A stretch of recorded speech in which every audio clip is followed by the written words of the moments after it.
Hi అండి, అందరికీ నమస్కారం. Welcome back to our channel. భారతదేశంలో డిజిటల్ చెల్లింపుల ప్రాబల్యం పెరగడంతో ఫోన్పే మరియు గూగుల్ పే వంటి ప్లాట్ఫామ్లు వినియోగదారుల మధ్య గణనీయమైన ఆకర్షణ పొందాయి.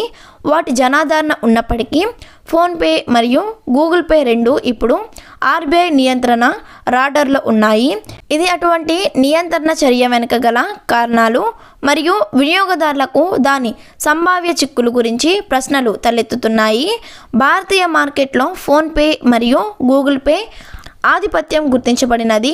ఈ ప్లాట్ఫామ్ ద్వారా దాదాపు 80% చెల్లింపులు ప్రాసెస్ చేయబడ్డాయి. రెండు అమెరికన్ కంపెనీల యాజమాన్యంలో ఉన్న యూపీఐ అప్లికేషన్లు కాబట్టి భారతదేశ డిజిటల్ చెల్లింపు పర్యావరణ సమస్యలో విదేశీ సంస్థల ప్రభావం పెరుగుతోందనే ఆందోళన తలెత్తాయి.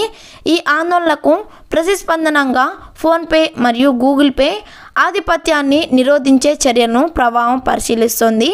అమెరికన్ కంపెనీలకు కేటాయించిన ప్రభుత్వ యూపీఐ చెల్లింపు సేవల వాటాను 30% తగ్గించడం ద్వారా దేశీయ ఫిన్టెక్ సంస్థలు ప్రోత్సహించడం ఒక ప్రతిపాదిత వ్యూహం. సమతుల్య ఆట మైదానాన్ని సృష్టించడం మరియు భారతీయ డిజిటల్ చెల్లింపుల ల్యాండ్స్కేప్లోని విదేశీ ఆటగాళ్ల యొక్క అధిక ప్రభావాన్ని తగ్గించడం లక్ష్యంగా పెట్టుకుంది.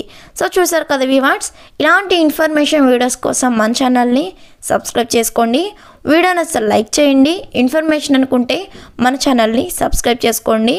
అలానే మీ మిత్రులకు కూడా మన వీడియోని షేర్ చేయండి. Thanks for watching.